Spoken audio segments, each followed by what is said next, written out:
আসসালামু আলাইকুম রহমতুল্লাহ। তুমি কি কখনো এমন দোয়া করেছো যা তুমি চাও আল্লাহ অবশ্যই কবুল করুন? আমরা সবাই দোয়া করি, কিন্তু অনেক সময় মনে হয় আমাদের দোয়া কবুল হচ্ছে না। কিন্তু ইসলাম আমাদের এমন কিছু দোয়ার কথা শিখিয়েছে যেগুলো আল্লাহ খুব দ্রুত কবুল করেন। তো বন্ধুরা, আজকের এই ভিডিওতে আমরা জানব 10টি এমন দোয়া যেগুলো আল্লাহ অবশ্যই কবুল করেন ইনশাআল্লাহ। তাই ভিডিওটি শেষ পর্যন্ত দেখো। তো 10টি দোয়ার লিস্টে 10 নম্বর স্থানে রয়েছে মুসাফিরের দোয়া। যখন একজন মানুষ সফরে থাকে তখন তার দোয়া আল্লাহ কবুল করেন।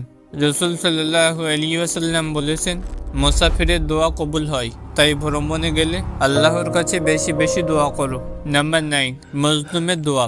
যে মানুষের উপর জুলুম করা হয়েছে তার দোয়া সরাসরি আল্লাহর কাছে পৌঁছে যায়। রাসূল সাল্লাল্লাহু আলাইহি ওয়াসাল্লাম বলেছেন, মজলুমের দোয়ার মাঝে কোনো পর্দা নেই, তাই কাউকে কষ্ট দিও না, আর কষ্ট পেলে আল্লাহর কাছে দোয়া করো। নাম্বার 8, পিতামাতার দোয়া। বাবা মায়ের দোয়া অত্যন্ত শক্তিশালী। তাদের দোয়া সন্তানের জীবনে বরকত নিয়ে আসে, তাই তাদের খুশি রাখো এবং তাদের দোয়া নাও। নাম্বার 7, রোজাদারের দোয়া। রোজার সময় বিশেষ করে ইফতারের আগে দোয়া খুব দ্রুত কবুল হয়। রাসূল সাল্লাল্লাহু আলাইহি ওয়াসাল্লাম বলেছেন, রোজাদারের দোয়া ফিরিয়ে দেওয়া হয় না, তাই ইফতারের সময় দোয়া করো। নাম্বার 6, তাহাজ্জুদের দোয়া। রাতের শেষ অংশ একটি বিশেষ সময়। এই সময় আল্লাহ সবচেয়ে কাছে থাকে। তুমি যদি এই সময় দোয়া করো তাহলে তা কবুল হবার সম্ভাবনা অনেক বেশি। নাম্বার 5, আজানের সময় দোয়া। আজান ও ইকামতের মাঝের সময় একটি মূল্যবান সময়। এই সময়ে দোয়া কবুল হয়, তাই আজান শুনলে সময় নষ্ট না করে দোয়া করো। নাম্বার 4, অসুস্থ ব্যক্তির দোয়া।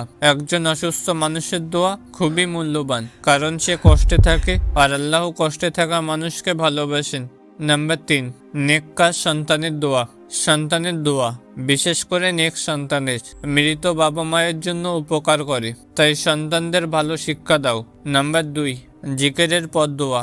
যখন তুমি আল্লাহকে স্মরণ করো তারপর দোয়া করো, তখন সেই দোয়া বেশি কবুল হয়, তাই দোয়ার আগে জিকির করো। নাম্বার 1, আন্তরিক হৃদয়ের দোয়া। সবচেয়ে গুরুত্বপূর্ণ হলো সত্যিকারের হৃদয় থেকে দোয়া করা। যখন তুমি একদম মন থেকে আল্লাহকে ডাকো তখন আল্লাহ অবশ্যই তা শোনেন, তাই সবসময় আন্তরিকভাবে দোয়া করো। প্রিয় ভাই ও বোনেরা, দোয়া হলো মুমিনের সবচেয়ে বড় শক্তি। আজ থেকেই চেষ্টা করো এই সময়গুলো তো দোয়া করার। কমেন্টে জানাও তুমি কোন দোয়া আজ থেকে নিয়মিত করবে। ভিডিওটি ভালো লাগলে লাইক দাও, আর ইসলামিক ভিডিও পেতে চ্যানেলটি সাবস্ক্রাইব করো।